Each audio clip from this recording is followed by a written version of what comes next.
마태복음 6장 9절부터 13절 제가 봉독해 드리도록 하겠습니다. 하나님의 말씀을 들으십시오. 그러므로 너희는 이렇게 기도하라. 하늘에 계신 우리 아버지여, 이름이 거룩히 여김을 받으시오며 나라가 임하시오며 뜻이 하늘에서 이루어진 것 같이 땅에서 이루어지이다. 오늘 우리에게 일용할 양식을 주시옵고 우리가 우리에게 죄 지은 자를 사하여 준 것 같이 우리 죄를 사하여 주시옵고 우리를 시험에 들게 하지 마시옵고 다만 악에서 구하시옵소서. 나라와 권세와 영광이 아버지께 영원히 있사옵나이다. 아멘. 우리 9절을 합독합시다. 그러므로 너희는 이렇게 기도하라. 하늘에 계신 우리 아버지여, 이름이 거룩히 여김을 받으시오며. 아멘. 오늘은 지난주에 이어서 이름을 거룩히 여김을 받으시오며 라는 이 문구를 두 번째 그리고 마지막으로 살펴봅니다. 지난번에는 이제 이런 이야기를 했습니다. 그러니까 이 문구 앞에 섰을 때 우리는 일반적으로 최소한 두 가지 질문을 맞닥뜨리게 됩니다. 그러니까 이름이 거룩히 여김을 받는다라는 게 무슨 뜻인가? 이런 질문이 있죠. 그리고 또 하나는 하나님의 이름은 이미 거룩한 거 아닌가? 근데 왜 또 우리가 이런 기도를 해야 하는가? 이런 질문, 두 가지 질문을 맞닥뜨리게 됩니다. 그래서 지난주에는 이 첫 번째 질문, 도대체 이름이 거룩히 여김을 받는 것이 무엇인가에 대해서 우리가 이미 이야기를 했고요. 혹시 기억나시나요? 만년필. 네. 그리고 두 번째는 이제 오늘은 이미 하나님의 이름이 거룩한 건 아닌가? 근데 왜 우리가 거룩히 여김을 받게 해달라는 기도를 또 해야 되는가? 요거를 좀 살펴보려고 합니다. 물론 지난주에 답의 일부가 이제 제가 얘기를 한 적이 있지만 오늘은 조금 더 깊이 생각을 해보려고 합니다. 그리고 무엇보다 이걸 염두에 두십시오. 제가 주기도문을 지금 쭉 설교하고 있는데 주기도문은 이제 이걸 설교하고 가르치는데 몇 가지 접근 방법이 있습니다. 이 기도가 기독교 세계관을 말해주고 있기도 하거든요. 그래서 이 기도를 통해서 기독교 세계관을 알아가는 방법도 있습니다. 근데 저는 그런 방법으로 이 기도를 보지 않습니다. 오히려 그러니까 실제로 우리가 삶에서 기도를 할 때 어떻게 기도해야 되는지, 그리고 좀 실용적으로 여러분들이 기도할 때 무슨 말들을 해야 되는지 가르쳐주기 위해서, 그리고 무엇보다 어떤 자세로 이 기도를 대해야 되는지, 하나님을 대해야 되는지 알려드리기 위해서 이 주기도문을 여러분들에게 설교하고 있습니다. 그러니까 이제 기독교 세계까지 다루면 더 많다는 거죠. 근데 이제 거기까지 하지는 않습니다. 다만 제가 바라는 것은 여러분들이 일상적으로 삶에서, 그리고 여러분들이 정해놓은 시간을 가지고 기도할 때 기도할 말을 가르쳐드리고 그리고 기도를 깊게 하게 돕는 게 이제 이 말씀을 듣는 것의 목적입니다. 그리고 여러분들이 평상시에 매일 기도하지 않았다면, 주기적으로 기도하지 않았다면 그런 습관을 여러분들이 들이기를 바라는 마음이 좀 있습니다. 다시 두 번째 질문으로 돌아가 보죠. 하나님의 이름은 이미 거룩하신데 왜 우리는 이런 기도를 해야 되는가? 질문에 대한 답은 의외로 간단합니다. 마르틴 루터는 이제 그가 쓴 이 교리서 중에서 대교리 문답이라는 책이 있습니다. 거기 보면요, 주기도문을 쭉 설교를 해주거든요. 근데 거기 보면 이런 말이 있습니다. 여기서 이름이 거룩히 여김을 받는다는 것은 무슨 뜻일까요? 그분의 이름은 이미 거룩하지 않습니까? 이 질문에 대한 답변입니다. 네, 맞습니다. 그분의 이름은 본래부터 거룩하십니다. 하지만 우리는 여전히 하나님의 이름을 오용하고 있고 거룩하지 못하게 사용하고 있습니다. 그러기에 우리는 이 기도를 해야 합니다. 이렇게 말합니다. 무슨 말입니까? 하나님의 이름이 이미 거룩하시지만 우리가 그 이름을 오용하고 그리고 때로 그 이름을 더럽힙니다. 그렇기 때문에 우리는 이 기도를 계속해야 되는 의무를 우리에게 이제 지고 있다라는 얘기를 하는 거죠. 그래서 이제 저는 이 부분을 조금 더 들어가 보려고 합니다. 그래서 먼저는 우리가 도대체 하나님의 이름을 어떻게 오용하는가? 다시 말하면, 그러니까 일반적으로 신자가 하나님의 기도를 하면서요. 그러니까 일상생활을 할 때뿐만 아니라 기도를 하면서도 어떻게 하나님의 이름을 오용하거나 혹은 뭐 이제 이 하나님의 이름을 거룩하지 못하게 여길 수 있는가? 이걸 첫 번째로 좀 보고요.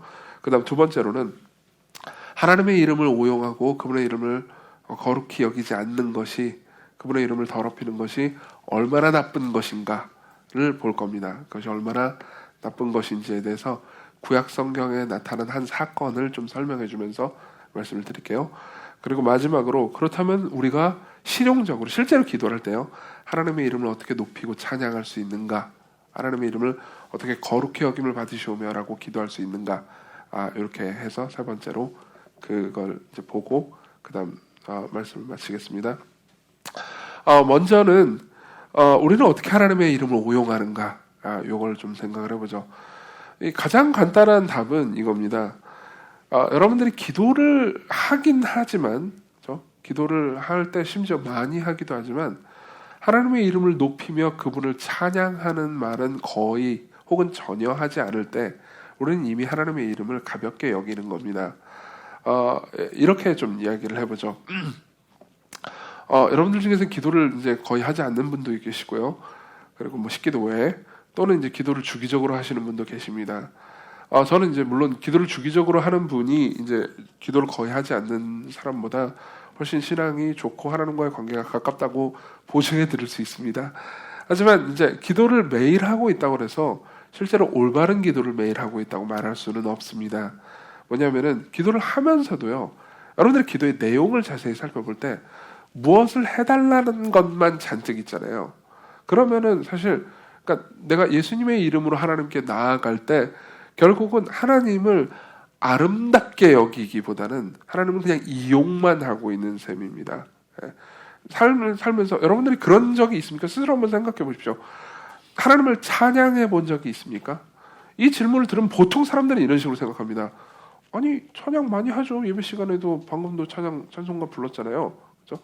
근데 그거 말고요. 그러니까 남이 이렇게 만들어 놓은 찬송가를 따라 부르는 거 말고요.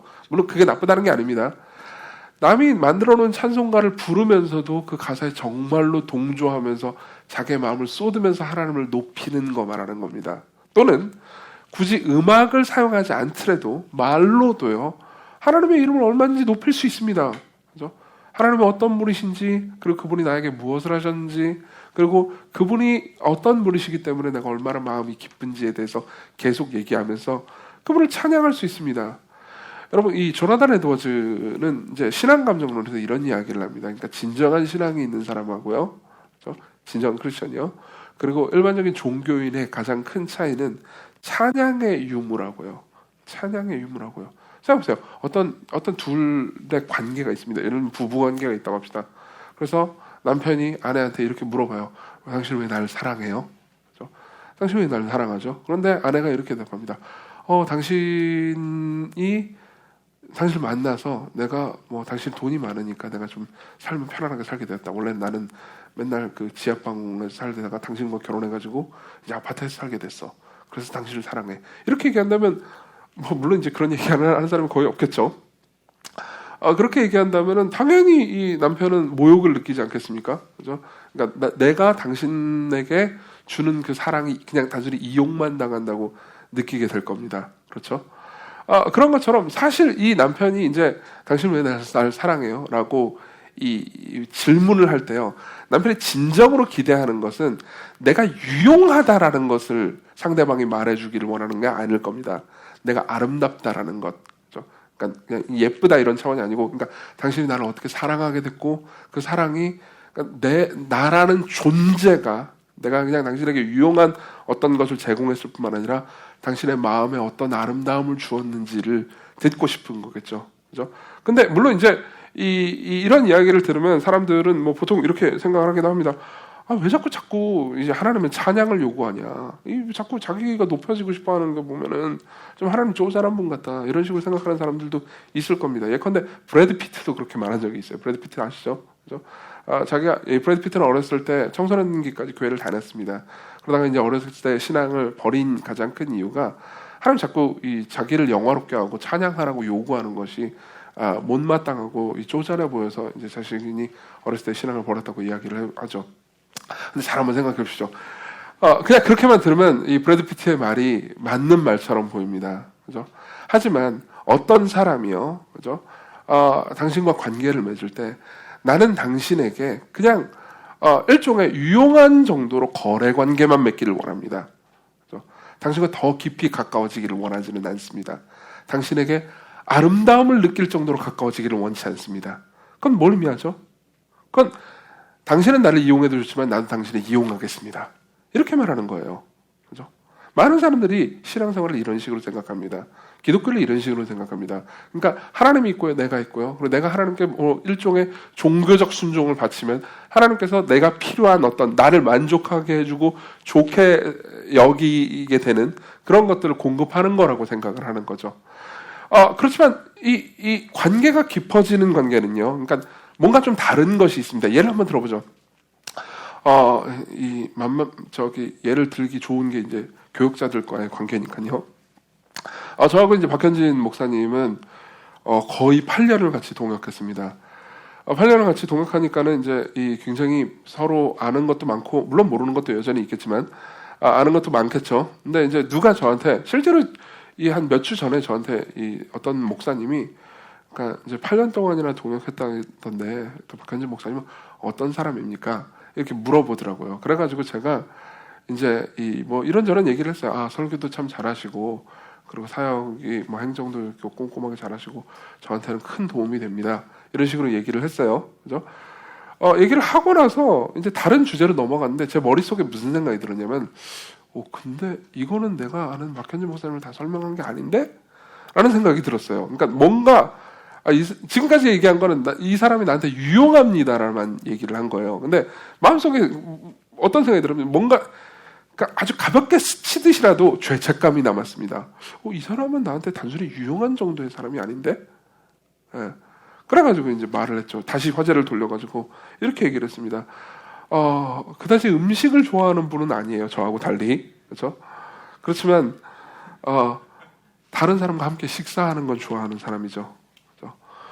커피를 가끔 저한테 내려주는데 커피 내리는 걸 그렇게 능숙하게 잘하지는 못합니다. 그렇게까지 맛있진 않아요. 하지만 저한테 커피를 내려줄 때마다 정성을 다해서 내려주더라고요. 이건 뭘 의미하죠? 그죠? 이건 유용하다는 걸 의미하는 게 아닙니다. 그죠? 아름답다는 걸 의미하는 거죠. 그렇지 않습니까? 하나님은요, 우리와 단순히 거래 관계를 원하시는 것이 아닙니다. 그죠? 그분은 정말로 자기 백성들과 교제하기를 원하십니다. 그렇기 때문에 이름이 거룩히 여김을 받으시오며라는 기도를 하라고 한 거는요, 넌 무릎 꿇고 무조건 내게 경배하면서 나를 찬양하고 닥치고 있어라 라는 강요를 하는 게 아닙니다. 그죠? 이름이 거룩히 여김을 받으시오며라는 말이 우리 마음 가운데 터져나올 때까지의 관계가 되지 않으면 만족하지 않으시겠다고 말씀하시는 거죠. 그죠? 이 말은 위대합니다. 하나님께서요, 그 위대한 하나님께서 자신의 이름 자체가 영원히 거룩하신 그분께서요, 인간에게 자신의 이름을 주시면서 자신의 이름이 더럽혀질지도 모르는 상황을 감수하기로 하신 것은요, 정말 위대한 일이죠. 그렇죠? 그래서 하나님께서 죄송합니다. 우리에게 나를 찬양해라, 내 이름을 거룩하게 여겨라, 내 이름을 높여라 라고 말하는 거는요, 너희들은 내 안에서 행복해라. 너희들은 단순히 나를 이용하기만 하는 것이 아니고, 나를 그저 자판기처럼만 여기는 것이 아니고, 나 자신을 즐겨라. 나 자신을 찬양해라. 나 자신과 더불어서 관계를 맺어라. 내가 너에게 줄 수 있는 것은 네가 나한테 구하는 여러 가지 것들뿐만 아니라, 그런 것들을 주실 수 있어요. 근데 내가 진짜로 너에게 주고 싶은 것은 나 자신이다. 나를 기뻐해라. 나를 즐거워해라. 너희들이 정말로 내 임재를 경험한다면, 정말로 내가 누군지 안다면 너희들은 나를 찬양하지 않고는 배기지 못할 것이다. 여러분 생각해 보십시오. 하나님의 진정한 뜻이 이것이라면요, 내 이름을 거룩하게 여겨라, 혹은 나를 찬양하라 라고 말씀하시는 하나님의 명령은요, 너는 내 안에서 행복해라, 기뻐해라, 즐거워해라 라고 명령하는 하나님의 명령과 다르지 않습니다. 찬양을 명하시는 하나님의 명령은요, 행복을 명하시는 하나님의 명령과 같습니다. 문제는 이거죠. 우리가 이것을 진정으로 알지 못한다면요, 진정으로 알지 못한다면 기도라는 거룩한 수단을 사용해서 사실은 우상숭배를 할 수도 있습니다. 이런 말씀은, 이런 거에 대한 그 경고는요, 성경에 많이 나와 있습니다. 예를 한번 들어보죠. 야고보서에 보면 이런 말씀이 있습니다. 야고보 4장 2절, 너희가 얻지 못하면 구하지 아니하기 때문이요. 그 다음 잘 들어보십시오. 구하여도 받지 못하면 정욕으로 쓰려고 잘못 구하기 때문이라. 유명한 말씀이죠. 구하여도 받지 못하면 정욕으로 쓰려고 잘못 구하기 때문이다. 근데요, 이 말씀 다음의 말씀이 더 뭔가 와닿는 게 있을 수 있을 겁니다. 들어보십시오. 가늠한 여인들아. 여기서 여인이라고 해가지고 여성들만 의미하는 게 아닙니다. 우리 모두를 의미하는 거예요. 가늠한 여인들아, 세상과 벗된 것이 하나님과 원수됨을 알지 못하느냐. 그런즉 누구든지 세상과 벗이 되고자 하는 자는 스스로 하나님과 원수되는 것이라. 무슨 의미인지 아십니까? 우리 모두를 가리켜서 가늠한 여인이라고 말합니다.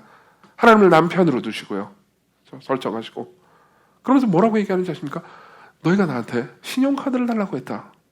그래 내가 신용카드를 줬더니 그 신용카드를 가지고 다른 남자와 가늠을 했다. 이렇게 얘기하는 겁니다.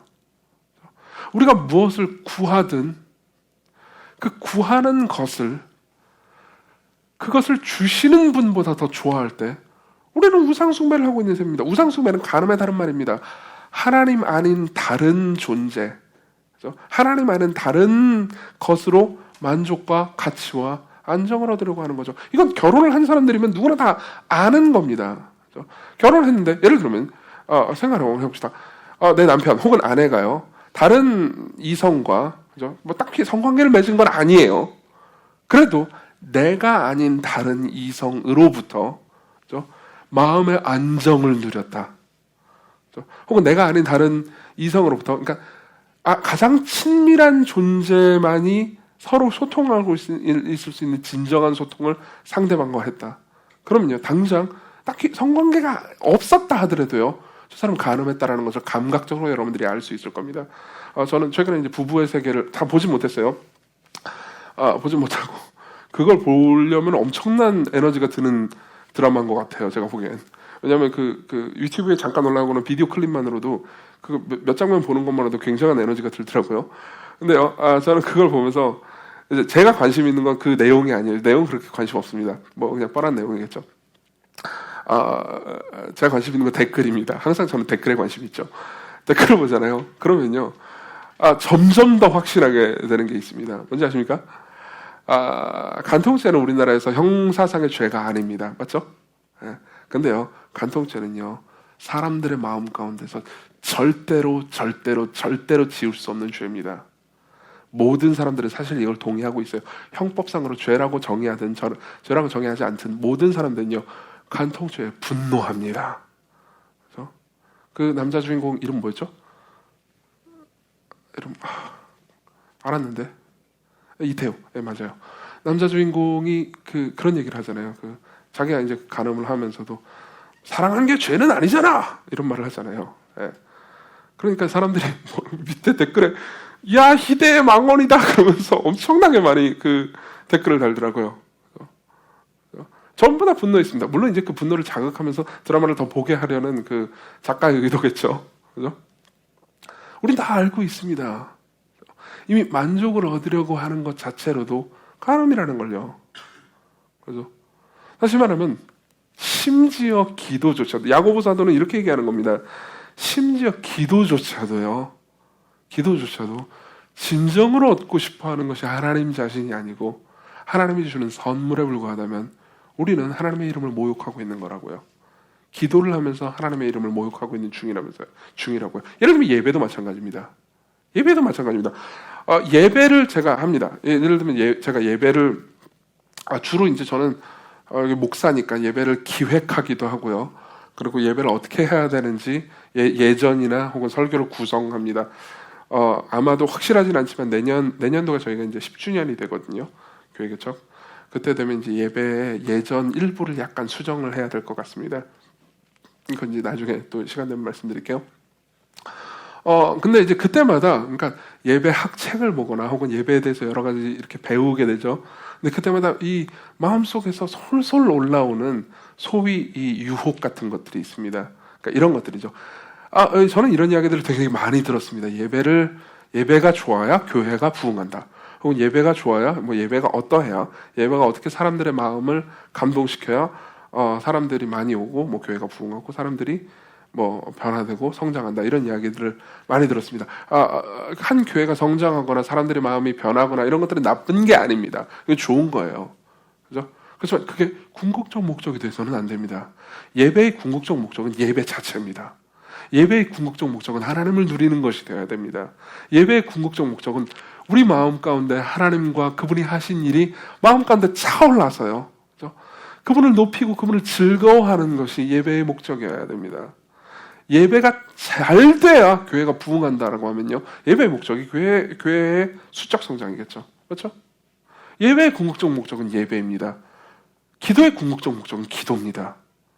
찬송의 궁극적 목적은 찬송입니다. 심지어 설교의 궁극적 목적도 찬송입니다. 설교의 궁극적 목적은 교화나 교육이나 혹은 상대를 변화시키는 데 있지 않습니다. 물론 이런 모든 좋은 선물들을 하나님이 주시는 것은 사실입니다. 그렇지만 제가 설교를 통해서 하고 싶은 일이 뭘까요? 그리고 마땅히 해야 되는 일이 뭘까요? 우리를 구원하신, 그리고 우리에게 하나님의 말씀을 명령하실 뿐만 아니라 그 명령을 순종할 능력까지도 주시는 하나님의 영광과 아름다움을 찬양하는 거죠. 막판에 저는 지금 오늘 설교의 막판에도 저는 그분의 이름을 찬양할 겁니다. 지난주에도 그랬듯이요. 다시 말하면 우리는 기도나 예배나 뭐 찬양이나 심지어 설교 같은 일을 할 때도요. 하나님이 아닌 다른 것들을 우상 숭배할 수 있습니다. 이때 하나님의 이름이 더럽혀지죠. 그렇죠? 그렇기 때문에 우리는 끊임없이 기도 가운데, 그러니까 예수께서 이 기도를요 맨 먼저 알려주신 이유가 있는 거예요. 기도의 목적은 분명하게 하기 위해서입니다. 그렇죠?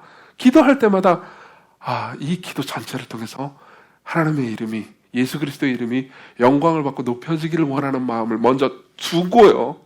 그렇죠? 그 다음에야, 그 이후에야요, 나라의 임하옵시며 혹은 뜻이 하늘에서 이루는 것 같이 땅에서 이루어지고 오늘날 우리에게 일용할 양식을 주시고 우리 죄를 용서해 주시고 악에서 구해달라는 기도를 할 수 있는 거죠. 그죠? 이게 목적입니다. 자, 그리고 두 번째로 넘어가겠습니다. 두 번째는요, 그렇다면 이 죄가, 다시 말하면 하나님의 이름을 모욕하는 혹은 하나님 앞에서도 이 소위 우상 숭배를 하는 이 죄가 얼마나 나쁜 죄인지, 그리고 얼마나 큰 문제인지에 대해서 생각을 해보겠습니다. 이거를 이러한 이 죄의 문제를 극단적으로, 다시 말하면 지금 21세기에 살고 있는 우리 입장에서는 놀라울 정도로 극단적으로 표현해준 이 한 이야기가 구약 성경에는 있습니다. 제가 읽어드릴게요. 열왕기 하 2장입니다. 제가 읽어드리겠습니다. 엘리사라는 사람이 나옵니다. 엘리야의 후계자라고 볼 수 있는 거죠. 이 사람은 선지자입니다. 하나님의 선지자예요. 무엇보다 이 구약시대의 하나님의 선지자는 하나님의 이름을 가지고 있는 사람이었습니다. 하나님의 선지자를 모욕한다는 것은 하나님을 모욕한다는 것과 같은 거였죠. 엘리사가 거기서 베델로 올라갑니다. 베델이라는 도시로 올라가요. 북쪽에 있는 수도였죠. 그가 길에서 올라갈 때 작은 아이들이 성읍에서 나와 그를 조롱하여 이르되 대머리여 올라가라, 대머리여 올라가라 하는지라. 엘리사가 뒤로 돌이켜 그들을 보고 여호와의 이름으로 저주하며 곧 수풀에서 암콤 둘이 나와서 아이들 중에 42명을 찢었더라. 엘리사가 거기서부터 갈멜산으로 가고 거기서 사마리아로 돌아가더라. 여러분, 이 이야기 어떤 이야기인지 아십니까? 엘리사가 베델로 올라갑니다. 애들이 나와요. 야, 이 대머리야 올라가라, 대머리야 올라가라 라고 말합니다. 그러니까 엘리사가 하나님의 이름으로 저주를 합니다. 그러니까 숲속에서 암콤 둘이 갑자기 튀어나와요. 그래서 아이들 중에 42명을 죽였답니다. 그리고 그 다음 이야기로 넘어가요. 모든 사람들은요, 특히 21세기 사는 이 사람들은요, 뭐? 이게 뭔 얘기야? 이런 생각을 하게 됩니다. 그다음 몇 절 되지도 않아요. 그래서 사람들이 이 이야기를 모르는 사람도 많고요. 이 이야기를 본문으로 하는 설교도 드뭅니다. 근데 우리는 이런 생각이 들죠. 엘리사는 미쳤나? 이 사람 왜 이렇게 잔인하지? 아니, 그리고 하나님의 이름으로 저주를 하면 했지. 실제로 암콤이 다 튀어나와가지고 애들을 죽여버리게 하는 하나님은 도대체 어떤 하나님이야? 이정규는 맨날 이 하나님이 뭐 사랑의 하나님이고 뭐 선하신 분이고 이렇게 얘기하는데, 이런 하나님을 선하다고 말할 수 있나? 이런 하나님을 사랑의 하나님이라고 말할 수 있나? 이런 생각이 들 수 있습니다. 여러분, 제가 이 얘기를 좀 드리고 싶습니다. 하나님 사랑하시고 선하십니다. 그렇지만 하나님은 거룩하시기도 합니다. 하나님 정의로우시기도 합니다. 그리고 무엇보다 하나님은 높은 분입니다. 이 이야기의 배경을 조금 더 이해하기 위해서 좀 설명을 해드릴 필요가 있습니다. 최소한 4가지 지식들은 여러분들이 이 배경에서 더 이해하고 있어야 이 이야기가 좀 더 입체적으로 보이기 시작하실 겁니다. 첫 번째요. 여기서 작은 아이들이라고 번역된 단어 있잖아요. 그렇죠? 이 단어는 히브리어로 나르라는 단어인데 이 단어는 그러니까 이제 이 꼬마아이들을 의미하는 게 아닙니다. 보통 이 히브리 이 문맥에서 만 16세에서 한 24세 정도 사이에 10대 후반에서 20대 초반 사이에 청년들을 가리키는 나이입니다. 이때 당시에는요, 이 나이면요 군대를 갔어요. 실제로 이 열왕기상 20장 14절부터 25절을 보면 각 지방 고관에 청년들로 하여금 전쟁을 하도록 하거든요. 여기 청년들이라고 번역된 단어가 나르입니다. 그리고 창세기 37장 2절에 보면요. 요셉 그때 당시 17살이었는데 17살에 소년이라고 말하는데요. 여기서 소년이라고 번역된 단어도 나르입니다. 다시 말하면 이스라엘 기준으로요. 지금이야 뭐 아직 청소년 그러면은 좀 사리분별 못하는 나이라고 하지만 그때 당시는 그렇지 않았습니다. 10대 후반이나 20대 초반에도 지도자가 되기도 하고 굉장히 여러 가지 중요한 일들을 맡기도 했어요. 왜냐하면 전체 수명이 지금만큼 길지 않을 때니까요. 그죠? 그렇기 때문에 이스라엘 기준으로 율법을 충분히 배웠을 뿐만 아니라 배워야 했고 그리고 당연히 사리분별이 가능한 나이라는 거죠. 다시 말하면 책임이 있는 나이라는 겁니다. 두 번째로는요. 이 아이들이 뭐라고 말하냐면 대머리에 올라가라 대머리에 올라가라 라고 엘리사한테 외칩니다. 그렇죠? 많은 사람들이 이것만 보면서 이렇게 오해합니다. 엘리사가 대머리였고 엘리사가 대머리인 건 맞는 것 같아요. 엘리사가 대머리였고 그리고 이 소위 이 아이들이 그 뭐라고 해야 될까 외모 비하를 했다. 그러니까 선지자는 외모 비하를 하면 안 된다. 이런 식으로 오해합니다. 그러면서 뭐 예를 들면 저는 목사인데 목사는 선지자의 후예니까 여러분들이 제 외모 비하를 하면 암콤이 갑자기 튀어나와 이런 식으로 적응할 수 있는 게 아니라는 거죠. 대머리에 올라가라는 말은요. 단순히 외모 비하가 아닙니다. 핵심은요. 방점은요. 대머리에 찍혀있지 않습니다. 올라가라에 찍혀있죠. 이건 열왕기하 2장 이야기죠. 열왕기 2장에 조금만 더 위로 올라가잖아요. 그럼 어떤 이야기가 있냐면 엘리사와 엘리야의 이야기가 나옵니다. 엘리사는 엘리야의 제자였고요. 엘리야를 계속 따라다니다가 엘리야는요 죽음을 보지 않고 바로 승천합니다. 회리바람을 타고 올라가요. 그리고 나서 이제 엘리야가 받았던 영감, 엘리야가 받았던 하나님의 이 성령의 임재를 엘리사가 물려받게 되죠. 그 이야기가 바로 윈 이야기가 있습니다. 그리고 조금 밑으로 더 내려가면 이 곰 2마리 스토리가 있는 겁니다. 곰 2마리 스토리가 맞나요? 어쨌든 여러분 이때쯤엔요 이스라엘 전역에 엘리야가 죽음을 보지 않고 하늘로 올라갔다라는 소문이 다 퍼져 있는 상황이었죠. 그래서 실제로 조사들을 벌여가지고 엘리야가 어디 떨어진 거 아닌가, 뭐 죽지 않았나, 시체 발견하자 해가지고 조사를 벌였지만 그럼에도 불구하고 시체를 찾을 수 없었습니다. 진짜로 올라갔기 때문이죠. 근데 아이들이 이렇게 대머리에 올라가라라고 말한 이유가 뭔지 아십니까? 안 믿는 겁니다. 그래서 야, 엘리야가 승천했다며, 너도 해봐. 그래서 어디서 거짓말을 가지고 와가지고 우리를 속여 먹으려고 그래? 이 사기꾼아, 이렇게 말하는 거죠. 그러니까 생각보다 더 심각한 죄인 겁니다. 다시 말하면 하나님께서 살아가셔서 기적을 행하셨을 리가 없다. 그러면서 하나님 모욕하고 있는 거죠. 이게 두 번째입니다. 세 번째입니다. 하나만 더 알아야 될 게 있습니다. 2개 더 알아야 될 게 있네요. 세 번째입니다. 이미요 성경에 보면요 레위기에 하나님의 선지자를 모욕하는 것에 대해서 굉장히 경고하고 있는 말씀이 있다는 겁니다. 이때 당시 모세의 오경을 공부하는 거는요, 그러니까 우리나라에서 이 국영수 공부하는 것보다 훨씬 더 중요한 거였습니다. 그리고 마땅히 그랬어야 했고요. 이스라엘에서는요. 그렇기 때문에 모세오경인 내용을 27세 이상의 이 아이들이 몰랐을 리가 없습니다. 이미 모세오경을 달달달 외울 정도로 교육을 받았어야 했습니다. 그렇게 교육받지 못했다면 이 국가 전체가 썩은 거였고요. 그리고 그랬어야 했습니다. 실제로 사법 시스템 전체가 모세오경으로 인해서 이루어진 상황이었으니까요. 근데 레위기에 보면 이런 말씀이 있습니다. 들어보십시오. 너희가 나를 거슬러 내게 청종하지 아니할진대 내가 너희의 죄대로 너에게 7배나 더 재앙을 내릴 것이라. 내가 들짐승을 너희 중에 보내리니 그것들이 너희의 자녀를 움키고 너희 가축을 멸하며 너희 수요를 줄이리니 너희 길들이 황폐하리라. 이미 예언되어 있는 것이 성취된 겁니다. 그죠? 들짐승을 너희에게 보내리니 암콤이 나왔습니다. 그것들이 너희의 자녀를 움키고, 다시 말하면 하나님의 이름을 모욕하고 하나님의 이름을 더럽히는 것에 대해서 하나님께서 얼마나 분노하실지에 대해서 이미 예언되어 있다는 거죠. 그리고 네 번째 알아야 될 게 있습니다. 네 번째입니다. 배경이 되게 많죠. 네 번째 알아야 될 건 이겁니다. 베델에 올라갔는데 이 사람들이, 이 아이들이 이제 이 선지자를 놀려먹은 거잖아요. 베델에 올라갔을 때, 그죠? 왜 베델일까요? 이유가 있습니다. 베델은요, 당시에 우상 숭배가 만연했던 도시였습니다. 근데 우상 숭배만 만연했던 도시 이 정도가 아닙니다. 우상은요, 비쌉니다. 돈 주고 사야 돼요. 맞죠? 우상은 조각품이기도 해요. 그렇죠? 그렇기 때문에 우상 숭배가 만연했다는 것은 우상이 일종의 산업이 됐다는 것을 의미합니다. 그렇죠? 근데 엘리야 같은 선지자 혹은 엘리사 같은 선지자가 간다고 해보십시오. 그러면 사람들이요, 하나님 말씀을 듣고 나서 회개한다고 하면은 어떻게 되겠습니까? 우상 숭배를 그만할 거 아니에요. 우상 숭배를 그만하면은 산업이 무너져요. 그렇죠? 다시 말하면 돈을 못 벌게 된다는 거죠.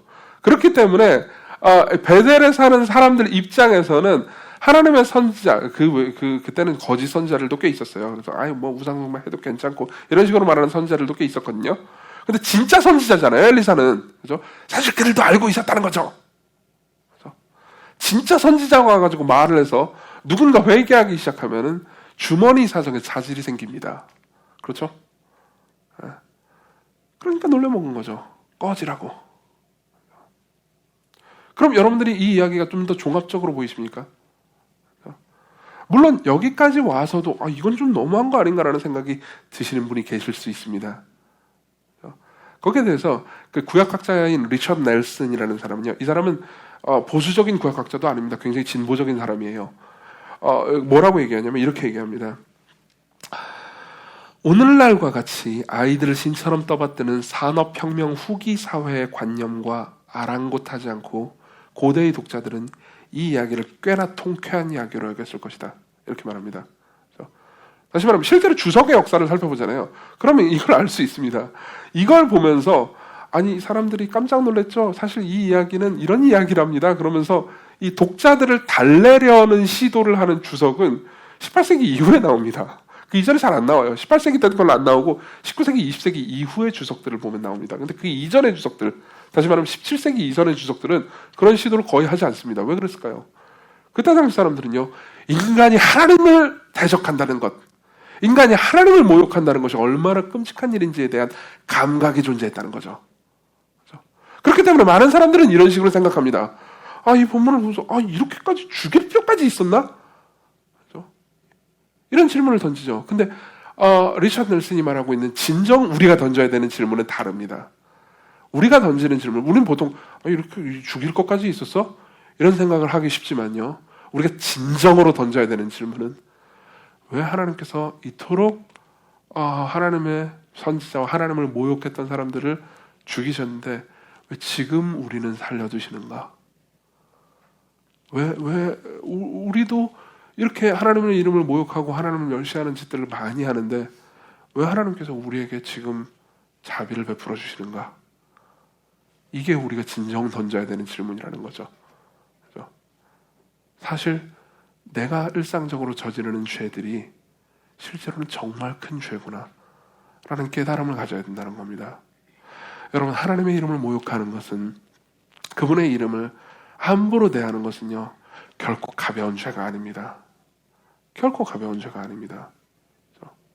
인류 역사상 이걸 가볍게 여기는 것이 교회 내에서도 만연한 시대는 어쩌면 지금뿐인지도 모릅니다. 그렇죠? 자, 세 번째로 넘어가겠습니다. 세 번째로 이제 좀 더 이 실용적인 이야기를 해보죠. 그럼 이제 우리는 심지어 우리가 기도나 예배를 통해서도 하나님의 이름을 모욕할 수 있다는 것을 알게 됐고요. 그리고 이게 얼마나 큰 죄인지에 대해서도 생각을 했습니다. 마지막으로, 그럼 실제로 우리가 삶을 살면서요, 어떻게 기도를 할 때, 특히 기도를 할 때요, 어떻게 하나님의 이름을 높이는 기도를 할 수 있는지, 그걸 좀 이야기를 해보겠습니다. 몇 가지 예를 들어드리죠. 세 가지만 예를 얘기해드리겠습니다. 첫 번째입니다. 이 기도하고, 그죠? 그러니까 다시 말하면 하나님의 이름을 높이는 기도하고요, 그죠? 그리고 우리가 실제로 일상적으로 하는 기도 있잖아요. 이 둘을 엮고 결합하십시오. 엮고 결합하십시오. 사실 지난주에도 이 이야기를 했습니다. 그죠? 근데 조금 더 많이 이야기를 해보죠.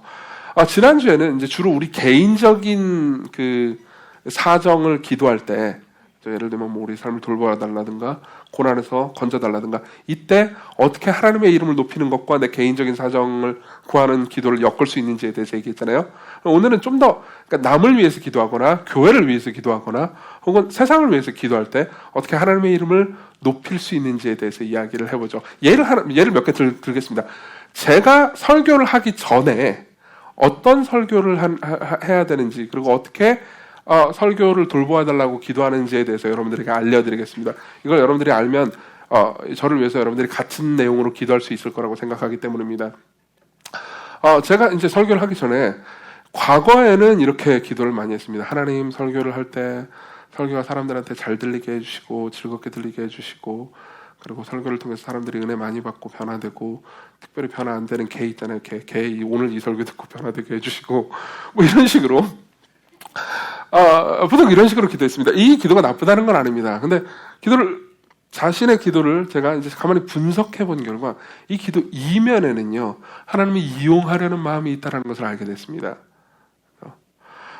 그래서 이제 고민을 했죠. 근데 저한테 굉장히 좋은 하나님의 말씀이 있었습니다. 시편 67편이죠. 제가 읽어드릴게요. 들어보십시오. 하나님은 우리에게 은혜를 베푸사 복을 주시고 그의 얼굴빛을 우리에게 비추사 주의 도를 땅 위에, 그러니까 하나님의 말씀을 땅 위에, 주의 구원을 모든 나라에게 알리소서. 보세요. 하나님의 말씀을 땅 위에, 하나님의 구원을 모든 나라에게 알리소서. 이게 제가 설교를 하는 목표입니다. 맞죠? 그죠? 제가 설교를 하면서 뭘 하고 싶은 겁니까? 하나님의 말씀과 가르침, 그리고 하나님의 구원을 말해주는 겁니다. 여러분들에게. 그죠? 근데요, 3절. 하나님이여, 민족들이 주를 찬송하게 하시며 모든 민족들이 주를 찬송하게 하소서. 보세요. 저는 그 다음에 보통 머릿속으로 하나님, 제가 이제 하나님의 도와 하나님의 구원을 말할 거예요. 그렇죠? 하나님 잘 되게 해주세요. 그럼 괄호치고 그 안에 뭐가 있습니까? 그래서 사람들이요, 이정규 설교 잘한다라는 말을 듣게 해주세요. 이런 생각이 조금이라도 있을 수 있는 거죠. 그죠? 근데 시편 기자는 다릅니다. 하나님, 그래서요, 듣는 사람들이 당신의 이름을 높이기를 원합니다. 당신의 도를 들을 때, 이 도는, 이 길은, 이 말씀은 다른 종교의 말씀, 그리고 다른 세속 철학의 말씀, 그리고 내가 회사나 뭐 삶에서 들었던 사람들의 소위 무슨, 표현이 좀 평가절하는 표현을 써서 죄송하지만, 개똥 철학과는 완전히 다른 위대한 말씀이구나 라는 생각이 들게 해주세요. 그리고 당신의 이름을 찬양하게 해주세요. 이렇게 나를 사랑하신 하나님, 이렇게 자기 백성들을 긍휼히 여기신 아버지, 이 하나님을 생각하니까 내 마음이 차오른다. 내가 그분의 이름을 높이고 싶다 라는 생각이 들게 해주세요. 보세요. 제가 하는 메시지를 잘 전달하게 해달라는 기도와 하나님의 이름이 높아지고 영광을 받게 해달라는 기도는요, 결합됩니다. 맞죠? 네. 이거는요, 여러분들이 교회를 위해서 기도할 때도 똑같이 할 수 있습니다. 하나님, 교역자들의 사역을 위해서 기도합니다. 교역자들이 고난 가운데서 건져주시기를 하나님을 위해서 기도합니다. 왜요? 하나님, 교역자들의 사역을 통해서 당신의 이름이 높아지게 해주세요. 교역자들의 사역을 통해서 당신의 영광이 드러나게 해주세요. 하나님, 교역자들이 신방을 하거나 말씀을 전하거나 교회에 여러 가지 프로그램이 있을 때, 그 프로그램을 할 때요, 우리가 그것을 듣고 거기에 참여하고 동참하고 누릴 때요, 하나님, 우리 마음이 하나님을 향한 사랑과 하나님을 향한 기쁨으로 차올라서 당신의 이름을 높이게 해주세요. 내가 그 안에서 행복하게 해주세요. 그래서 주는 위대하시다라고 말하게 해주세요. 뭐죠? 교회를 위한 기도와요, 하나님의 영광을 높이고자 하는 기도가 결합됩니다. 이게 극단적으로 가면 어떻게 되는지 아십니까? 이렇게도 할 수 있습니다. 이렇게 할 수 있다는 건 여러분들이 이렇게 기도하셔도 된다는 겁니다. 하나님, 근데 우리 교회가 당신의 이름의 영광과 능력을 높이는 거 말고 딴 데에 정신 팔려가지고 집중하고 있으면 하고 있는 일이 좀 망하게 해주세요. 이렇게 기도하셔도 됩니다. 물론 이렇게 기도한다고 저한테 알려주진 마세요. 이해하십니까? 당신의 이름이 거룩히 여김을 받기를 원합니다. 당신의 이름이 거룩히 여김을 받기를 원합니다. 이게 우리의 소원이 되어야 한다는 거죠. 이웃을 위해서 기도한다고 합시다. 혹은 더 나아가서 미전도 종족을 위해서 기도한다고 합시다. 그럼 우리는 어떻게 기도할 수 있습니까? 물론 우리는 이렇게 기도할 수 있습니다. 그 이웃이 예수님 믿고 은혜 받고 변화되게 해주세요. 혹은 저 미전도 종족이 복음을 듣고 회심하게 해주세요. 이렇게 기도하는 건 나쁜 게 아닙니다. 좋은 거예요. 그런데 우리는 거기서 하나님의 영광을, 그리고 하나님의 이름이 높아지는 것을 결합할 수 있습니다. 이렇게 기도하는 거죠. 하나님께서는요, 저 이웃에게도, 내 친구에게도 마땅히 영광과 존경과 예배를 받기 합당하신 분입니다. 그렇지만 저 친구는 불행하게도 하나님처럼 좋은 분을 두고 다른 것들로 만족을 얻고 있습니다. 저 친구 얼마나 공허하겠습니까? 그렇기 때문에 하나님, 저 친구에게 은혜를 주세요. 당신을 보여주세요. 당신은 얼마나 위대한 분인지, 당신이 베푸신 사랑이 얼마나 위대한 것인지, 당신이 얼마나 아름다운 분인지 드러내주세요. 그래서 저 친구가 당신의 이름을 높이고 당신의 영광 앞에서 예배하게 해주세요. 여기서 저 친구 안에요, 가족을 넣으셔도 되고요, 미전도 종족을 넣으셔도 됩니다. 그렇죠? 누군가를 위해서 하는 기도와 당신의 이름이 거룩히 여김받기를 원합니다 라는 기도는 여기서 결합됩니다. 그렇죠? 시편 67편 1절부터 4절을 다시 한번 읽어드릴게요. 그냥 저는 읽어만 드리겠습니다. 하나님은 우리에게 은혜를 베푸사 복을 주시고 그의 얼굴빛을 우리에게 비추사 주의 도를 땅 위에 주의 구원을 모든 나라에게 알리소서. 하나님이여, 민족들이 주를 찬송하게 하시며 모든 민족이 주를 찬송하게 하소서. 온 백성은 기쁘고 즐겁게 노래할지니 주는 모든 민족을 공평히 심판하시며 땅의 나라들을 다스리실 것임이니이다. 하나님이여, 민족들이 주를 찬송하게 하시며 모든 민족들이 주를 찬송하게 하소서. 나중에 읽어보십시오. 67편입니다. 자, 둘째입니다. 하나님의 이름을 찬송하고 영화롭게 하는 방법입니다. 우리가 기도할 때요, 특별히 하나님을 묵상하는 거죠. 하나님을 묵상하는 겁니다. 하나님을 묵상하는 것과, 그죠? 하나님을 묵상하는 것과 내가 기도하는 것을 결합하십시오. 하나님을 묵상하는 것과 내가 기도하는 것을 결합하십시오. 자, 들어보십시오. 찬송은요, 혹은 찬양은요, 깊은 묵상 가운데서만 나옵니다. 찬양은 깊은 묵상 가운데서만 나옵니다. 그래서 아까 이야기로 돌아가보죠. 당신은 왜 나를 사랑하나요? 당신은 왜 나를 좋아하나요? 라고 묻는데 잘 모르겠는데 그냥 좋아해.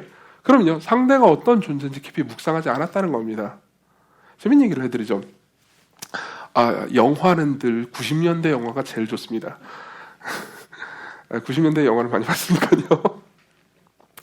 이 90년대 영화 중에 여러분 혹시 아십니까? 앤디 맥도웰이라는 여성 배우가 있습니다. 제가 아주 좋아하는 배우죠. 앤디 맥도웰이 나오는, 빌 머리하고 앤디 맥도웰이 나오는 사랑의 블랙홀이라는 영화가 있습니다. 보신 분 계세요? 못 보셔도 상관없습니다. 되게 재미있는 로맨틱 코미디예요. 거기 보면요, 이제 남자 주인공이 있습니다. 빌 머리가 이제 연기했죠. 남자 주인공은 이제 기상캐스터예요. 그리고 이제 여자 주인공은 PD입니다. 근데 남자 주인공이 어디 이렇게 취재를 같이 가요. 취재를 같이 갔는데 거기서 이제 이게 이게 타임 루프물이라고 해가지고 시간이 계속 돌아가는 거죠. 이 사람은 이제 하루를 보내요. 2월 2일이라는 하루를 보내거든요. 근데 그 하루를 끝내고 자고 일어났잖아요. 그럼 다시 2월 2일이 돼요. 그러니까 2월 2일만 줄창 보내는 겁니다. 수년 동안이요. 수년 동안 2월 2일이 계속 반복되는 거예요. 똑같은 하루를 계속 살아가는 겁니다. 근데 이 PD하고 이 기상캐스터는 같이 일을 하긴 하지만 그렇게 친한 상태는 아니었어요. 근데 이 하루를 이 둘이 계속 붙어서 지내는 거잖아요. 근데 하루를 계속 지내다 보니까 문제는 뭐냐면 이 남자가 이 여자한테 사랑에 빠졌어요. 그래서 사랑에 빠진 이 사람 입장에서는 수년을 같이 하는 거잖아요, 이 여자를. 근데 이 여자 입장에서는 별로 안 친한 그냥 직장 동료일 뿐이에요. 그죠? 그래가지고 결국 시간이 지나고요, 한참 지나고 이 남자 입장에서 이 여자를 너무 사랑하게 됐습니다. 그래서 결국 2월 2일 결국 하루일 뿐이지만 이렇게 얘기하죠. 당신을 사랑한다고요. 당신에 대해서 난 너무 많이 사랑한다, 이렇게 얘기하죠. 그러니까 그 여자가 뭐라고 합니까? 당신이 날 사랑한다고요? 당신 나 알지도 못하잖아요. 그죠? 그 여자 입장에서 그냥 하루일 뿐이니까요. 그러니까 그냥 사랑한다고 말하니까 나는 당신에 대해서 많이 알고 있어요 라고 얘기합니다. 그러니까 여자가 이렇게 얘기합니다. 나에 대해서 뭘 아는데요? 그러니까 남자가 말합니다. 난 당신에 대해서라면 다 알고 있어요. 프로듀서 일은 좋아하지만 사실 큰 방송국에 가길 원하죠. 그러니까 여자가 말합니다. 그건 누구나 알아요. 그러니까 이제 진짜 남자가 하고 싶은 얘기를 합니다. 이 남자는요, 이미 수년을 같이 지냈어요. 사실요. 그렇기 때문에 대화를 엄청 많이 했습니다. 다 알아요. 그래서 말합니다. 당신은 보트를 좋아하지만 바다를 좋아하는 건 아니죠. 여름에는 가족과 함께 호수에 가는데 거기에는 지붕이 떨어져 나간 보트 창고도 있고 혼자 있고 싶을 때 가는 곳도 있어요. 프랑스 시와 라인스톤이라는 보석이 있습니다. 라인스톤이라면 사족을 못 쓰죠. 당신은 아주 관대해요. 모르는 사람과 아이들에게 친절하죠. 그리고 눈을 맞으면 당신은 마치 천사 같아 보여요. 그 이전에 같이 보냈던 하루 중에 눈 맞아가지고 이제 눈사람처럼 된 날들도 있었거든요. 뭐 그리고 여자가 감동하고 뭐 하여튼 그런 얘기예요. 그 다음부터는 재미없습니다. 여러분 무슨 얘기인지 아십니까? 우리가 하나님을 찬양한다고 할 때요, 우리 마음 가운데 찬양의 마음이 올라오게 하는 것, 그게 뭔지 아십니까? 하나님을 아는 겁니다. 하나님을 깊이 묵상하는 거예요. 그분이 어떤 분이신지. 예를 들면 우리는 이렇게 얘기할 수 있습니다. 하나님, 당신을 찬양합니다. 당신이 나를 사랑했기 때문에요. 당신이 나를 사랑했기 때문에 당신을 찬양합니다. 이렇게 말할 수 있습니다. 근데 다르게 말할 수도 있습니다. 하나님, 당신을 찬양합니다. 당신이 나를 사랑했기 때문입니다. 당신의 사랑은 그냥 사랑이 아닙니다. 아까 제가 대표 기도할 때도 했던 말인데요. 당신의 사랑은 그냥 사랑이 아닙니다. 값비싼 사랑입니다. 당신이 나를 사랑하기 위해서 당신의 아들이라는 어마어마한 값을 치르셨으니까요. 당신의 사랑은 그냥 사랑이 아닙니다. 당신의 사랑은 신실한 사랑입니다. 당신은 내가 사랑스러울 때만 사랑한 것이 아니고 내가 아주 끔찍한 짓을 할 때도 계속해서 나를 사랑하셨으니까요. 근데 생각해보니까 제가 사랑스러울 만한 짓을 한 것도 없네요. 당신의 사랑은 강하고 때로는 위협적이고 때로는 무시무시한 사랑입니다. 근데 계속 죄 가운데 거하는 것이 너무너무 싫어서 때로는 죄 가운데 거할 때 저를 치시고 저를 가르치시고 저를 변화시키기 위해서 온갖 수단을 동원하는 사랑이니까요. 당신의 사랑은 위대합니다. 당신은 너무 위대합니다. 여러분, 이러한 찬양 이면에는 하나님을 아는 지식이 배경이 되어 있습니다. 그렇죠? 여러분들이 하나님을 알지 못하잖아요. 그럼 여러분들은 이렇게 하나님을 찬양할 수 없습니다. 우리는 그냥 늘 신선한 말이 아니고, 그렇죠? 새 찬양이 아니고요. 그냥 관용적으로 그냥 늘 의뢰하는 말로만 하나님을 찬양할 수밖에 없죠. 같이 모여서 예배 때 찬송가를 부르는 시간 때도요, 아무런 감흥이 없을 수 있습니다. 그렇지만 하나님을 뚫어지게 보십시오. 쉬운 방법을 알려드릴까요? 하나님의 말씀을 특히 시편이 좋습니다. 시편을 깊이 묵상하고 그분을 찬양해 보십시오. 나중에 시편 104편을 한번 읽어보십시오. 내용을 다 몰라도요, 104편을 그냥 쭉 읽으면서 묵상을 해보십시오. 곰곰이 뜯어보십시오. 하나님이 어떤 분이신지 깊이 생각하십시오. 하나님을 잠깐 보지 말고 오래 바라보십시오. 하나님의 말씀을 잠깐 읽지 말고요, 오래 묵상하면서 읽으십시오. 그러면서 그때 느꼈던 마음을요, 입술로 기도로 하나님께 올려드리십시오. 조지 밀러가요, 옛날에 조지 밀러는 굉장히 위대한 기도의 사람이죠. 그의 일기를 분석해 보면요, 5만 번 기도 응답 받았다는 그런 사람입니다. 어쨌든 이 사람이 뭐라고 얘기하냐면, 자기 옛날에 아침에 일어나가지고 그냥 기도를 시작할 때는 기도가 냉랭해지고, 그리고 뜨겁게 기도하려면 시간이 오래 걸렸다고 말해요. 그렇지만 자기 이제 생각을 바꿨답니다. 하나님의 말씀을 먼저 묵상을 하고, 그 묵상한 걸 가지고 입에 하나님을 올리고, 묵상한 내용을 바탕으로 해서 하나님께 찬송과 더불어서 기도할 때요, 그때 기도가 깊어지고 뜨거워지고 만족스러워졌다고. 하나님을 오래 뜯어보십시오. 하다못해 미술 작품을 연구하는 사람들 있잖아요. 그렇죠? 뭐 화가라든가 혹은 미술학도들 있잖아요. 그럼요, 미술관 가잖아요. 그러면 미술품을 다르게 봅니다. 저 같은 사람은 다 기도가 그림이 그렇게 비슷하게 생겼구만. 그러면서 쓱 봐요. 미술관 한번 도는데요, 1시간도 안 걸립니다. 빨리 가서 끝나고 고기 먹을 생각밖에 안 해요. 근데 미술학도들은 달라요. 한 그림을요 오래 쳐다봅니다. 계속 쳐다봐요. 쳐다볼 뿐만이 아니고 놀랍니다. 아, 저기 붓터치가 저렇게 된 거구나. 아, 이 구도는 어떻게 잡은 거지? 와, 이건 천재적인데? 그래서 계속해서 경탄합니다. 계속해서 즐거워합니다. 계속해서 만족합니다. 여러분들이 그 일을 하십시오. 여러분들이 하나님을 아는 지식이, 이 말씀을 아는 지식이 깊어지면 깊어질수록 여러분들의 찬양도 섬세해지고 깊어지고 더 즐거워질 겁니다. 이게 두 번째예요. 세 번째입니다. 무엇보다 그리스도께서 우리를 위해서 하신 일을 생각해 보십시오. 무엇보다 그리스도께서 우리를 위해서 하신 일을 생각해 보십시오. 아까 곰두마리 이야기로 돌아갈까요? 여전히 여러분들의 마음 가운데는 그래도 애들을 이렇게 죽이는 건 이게 좀 심하지 않나 이런 생각이 들지 모릅니다. 물론 당신의 말은 이해했습니다. 하나님을 모욕하는 건 정말 큰 죄죠. 정말 큰 죄죠. 그렇지만 좀 그렇네요. 하나님 정말 사랑의 하나님이라는 게 납득이 되질 않습니다. 이런 생각이 들지 모릅니다. 하지만 여러분 이 말을 들어보십시오. 레이먼드 딜라드라는 구약학자가 있습니다. 이 구약학자는요, 아까 우리가 읽었던 그 곰두마리 이야기 있잖아요. 그 이야기를 주석을 한 다음에 이렇게 말합니다. 들어보세요. 놀랍게도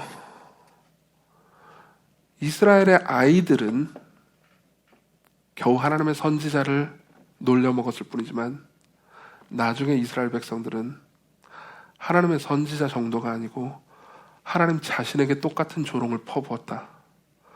올라가라 라고 야유를 퍼부었던 본문의 소년들과는 달리 그들은 내려오라 라고 조롱했다. 그렇죠?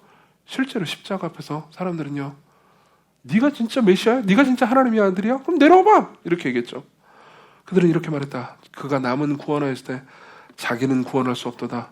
그가 이스라엘의 왕이로다. 지금 십자가에서 내려올지어다. 그럼 우리가 믿겠노라. 심지어 같이 십자가에 달린 한 강도마저도 예수님을 조롱했다. 그러나 우리 구주께서는 그들을 위해 아버지 저들을 사하여 주옵소서, 자기들이 하는 것을 알지 못함이니이다 라고 기도하셨고, 하나님께서는 하나님을 조롱하는 어마어마한 죄에 대한 진노를 하나님의 아들이신 그리스도를 향해 부으셨다. 우리가 아니고요. 우리 구주께서는 하나님을 조롱하는 사악한 사람이라 하더라도 용서받을 수 있는 길을 여신 것이다. 여러분 십자가를 생각해 보십시오. 예수 그리스도를 생각해 보십시오. 그분은 가장 위대한 분이시면서 가장 낮아지셨습니다. 가장 강력한 위엄을 가지고 계신 분이시지만 아이들이고 어른들이고 죄인이고 세리들이고 언제나 찾아가서 그분과 더불어서 상담하고 함께하고 있을 수 있을 정도로 친근하셨습니다. 그리스도 안에서 우리는 한없는 주권과 한없는 순종이 만나는 것을 볼 수 있습니다. 여러분들이 그분을 알아갈 때, 그분이 여러분들을 위해서 하신 일을 알아갈 때,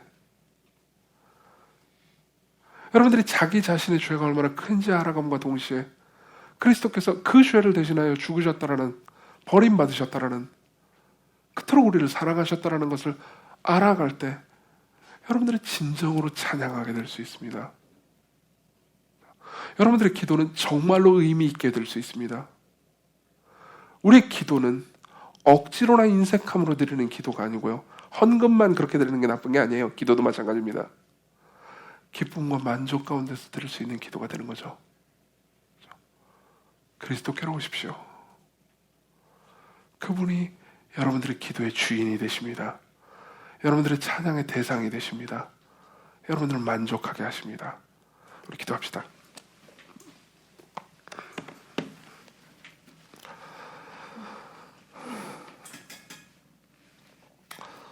우리 함께 기도할 때 여러분 당장 막 크게 소리내서 기도 안 해도 됩니다. 우리 하나님 아버지를 묵상합시다. 오늘 배웠던 내용이라도 생각을 하면서 떠올려 보는 거예요. 우리 하나님을, 그리고 성자 예수 그리스도를, 성령 하나님을 묵상해 봅시다. 생각을 해보세요. 깊이 생각해 봅시다. 그리고 그분을 높여 봅시다. 그분이 나에게 베푸신 사랑이 어떤 것인지 생각해보고 알며 누릴 수 있게 해달라고 말하면서 그분을 높여봅시다. 같이 기도하죠. 그분을 높여봅시다. 같이 기도하죠. 그분을 높여봅시다. 같이 기도하죠. 그분을 높여봅시다. 같이 기도하죠. 그분을 높여봅시다. 같이 기도하죠. 그분을 높여봅시다. 같이 기도하죠.